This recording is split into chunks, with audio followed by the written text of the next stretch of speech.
I've been around a lot of death, from homicide scenes to mass fatality events. I'm a licensed funeral director in 3 states. I'm a trained death investigator. I'm a member of the federal government's mass fatality response team, and I'm a responder and instructor for the leading international mass fatality team. I was sent to New York at the beginning of the COVID pandemic, and then to Los Angeles when it hit there a year later. I've also traveled to India to study their funeral practices. But of all that, I will always remember standing at the bedside of a man in a hospice facility as he peacefully slipped away, surrounded by family, and with his 5-year-old granddaughter lying in his arms. Unlike many funeral directors, I wasn't raised in the business. I'm not a 2nd, 3rd, or 4th generation funeral director. Maybe that's why I'm here, because I'm looking at things with new eyes. Few would argue that almost every aspect of our society has changed dramatically in just the last 30 years. The internet, DNA mapping, social media. But the one thing that has hardly changed in the last 100 years is the way we handle the death of a loved one. They say that funerals are for the living, so why are we doing it so poorly? Well, there's a reason, and it's not our fault. Prior to 1918, with life expectancy 20 years shorter than it is today, you probably only lived long enough to experience the death of your parents. And families took care of their own. The family prepared the body. The community came into the home for the services and the visitation, and then the simple coffin was put on the back of a wagon, and everyone followed it to the cemetery. It was an all-day affair, and the entire family was involved, including the children. What changed? The Spanish flu. In 1918, an estimated 850,000 people died in the U.S. from the Spanish influenza epidemic. Families, on their own, could no longer bear the burden of what seemed like every other member of their family dying in such a short span of time. Here we see the birth of the modern funeral industry, and that's when the problem started, because death became a for-profit business. Now, let me let you in on a little secret. The traditional funeral home is not in the business of caring for your loved one. They are in the business of selling you stuff. Embalming, caskets, chapel rental, prayer cards, limousines, vaults, headstones. By the way, about $15,000 just came out of my mouth in that last sentence. It got so bad that in 1984, the federal government had to step in. The Federal Trade Commission had to create a regulation saying that it was against federal law to tell families that embalming was required by law, or that mom's casket was more expensive because the rubber seal would keep her dry for all eternity, among other shady sales tactics that were used at the time. Let's look at embalming. Embalming was invented by an army surgeon during the American Civil War as a way of preserving soldiers' bodies for the journey home, which might take days, if not weeks, on the back of a wagon. If you're not familiar with it, embalming is the process of draining all the blood from the body and replacing it with a highly carcinogenic chemical. Embalming would have ended with the Civil War had it not been for one fateful event, the assassination of Abraham Lincoln. When Lincoln was killed, his body was embalmed, he was placed in an open coffin, and displayed to the public at every whistle stop on a train from Washington, D.C. to Springfield, Illinois. People were so impressed that the new process was an overnight success, spawning a new industry. Now, you should know some facts. Contrary to what we've been told for years, embalming is not required by law, not for burial, and not for viewing. Caskets aren't even required for burial. Vaults are only required by cemeteries, as a way to keep the ground level so it's easier for them to cut the grass. For years, the funeral industry has tried to convince the public that these things are required by law, and it's just not true. They've even gone so far as to try and convince us that there's something dangerous about our loved one's body, and it should only be touched by a professional. There's nothing dangerous about a dead body. Remember, we handled our own dead for thousands of years before they came along. At the beginning of this talk, I mentioned the man who passed in the hospice facility with his 5-year-old granddaughter lying in his arms. The little girl's name was Cindy, and I think we can all relate to her. How wonderful would it be to be held in the arms of a loved one as they passed away? How wonderful would it be to pass away with a loved one in your arms? When the man passed, the medical staff came into the room and immediately started to glove up.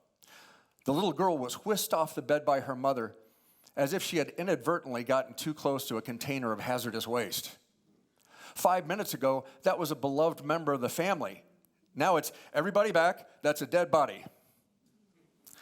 The room was full of family, and as I usually did, I explained what I was about to do.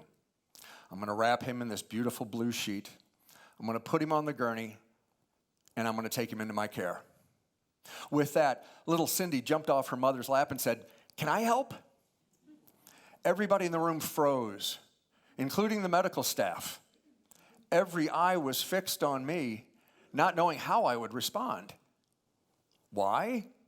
Because the very idea of allowing a child to interact with a dead body, even that of a loved one, is repugnant to us. Now, up until recently, options for a loved one's funeral were relatively limited. Social and religious norms meant that cremation was a rarity. But in 1963, the Catholic Church allowed cremation for the first time. That opened the floodgates. Now, it takes a long time to change a social norm, but 54 years later, in 2017, the scales tipped toward cremation as the preferred method of disposition in America. More Americans were getting cremated than buried. Currently, 60% of Americans are cremated, and that number is rapidly rising, especially after COVID. COVID was a major shift in the way we handled a loved one's final transition. We had no choice. In the 2 years of COVID, we came to realize that hundreds of years of social and religious rituals really didn't matter. Home funerals, which is what all funerals used to be, are legal in all 50 states and usually involve the family keeping the body with them anywhere from 2 to 4 days. Now, I can hear some of you say, we live in such a zombie society with zombie movies, zombie TV shows, even zombie rom-coms, that we have come to believe that the instant that someone dies, they start to rot away. In reality, under normal conditions, for about the first 5 days, you just look like you're asleep. But home funerals are making a comeback thanks to organizations like the National Home Funeral Alliance, whose mission is to educate individuals, families, and communities about caring for their own dead. Home funerals are really old school in a positive way. There's no legal reason for the body to be rushed out of the home. In the Buddhist tradition, you're not even supposed to move the body for the first 3 days. So in a home funeral setting, the family, including the children, come to terms with the loss. Here we see the children writing love notes on grandma's cremation container. They gain some level of closure, and most importantly, they decrease their fear of death by taking part in the bathing and the dressing of the body and staying up with the body until burial, which is the custom in some cultures and religions even to this day. Then, after the viewing and services in the home, the body is taken to the cemetery or crematory. We fear the unknown. Children are afraid of the dark until they learn there's nothing to fear in the dark. We fear death because for years our involvement with it has been taken out of our hands. We don't seem to have a problem with the concept of home births.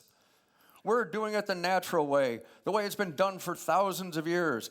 Gather round, children, hold mommy's hand, and witness the miracle of birth. But if I were to talk about home funerals, we're doing it the natural way it's been done for thousands of years. Gather round, children, hold grandma's hand, and witness the miracle of death. We start to get a little uncomfortable.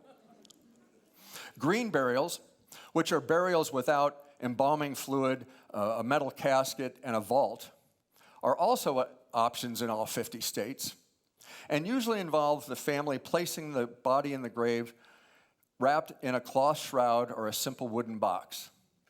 However, it's up to the individual cemetery if they will allow it. Sadly, most don't. They don't make as much money off green burials. 22 states allow flameless cremation or water cremation. It's officially called alkaline hydrolysis, a process by which the body is placed in a stainless steel vessel, which is then filled with a bath of warm water and alkaline. I like to refer to it as your final spa treatment. Water cremation simply accelerates the process of breaking down the tissue and returning the body back to nature. 7 states allow human composting, which, along with green burial, is the ultimate in eco-friendly disposition. The body is placed in a composting vessel surrounded by wood chips and straw and other organic material, and the process takes about 8 to 12 weeks. Both water cremation and composting simply accelerate the natural process of decomposition. So between traditional cremation, home funerals, green burials, water cremation, and composting, we can be much better at the way we treat our loved ones, ourselves, and the planet. What do you want? Have you told your loved ones? Have your loved ones told you what they want? It wasn't Grandma's final wish to end up in the back of the closet with the old shoes or in the garage with the paint cans, yet that's where the vast majority of cremated remains end up. In reality, the possibilities are nearly endless. Would you like your ashes turned into a fireworks display? Would you like to be part of a coral reef? Would you like to be spread over the Rockies by airplane?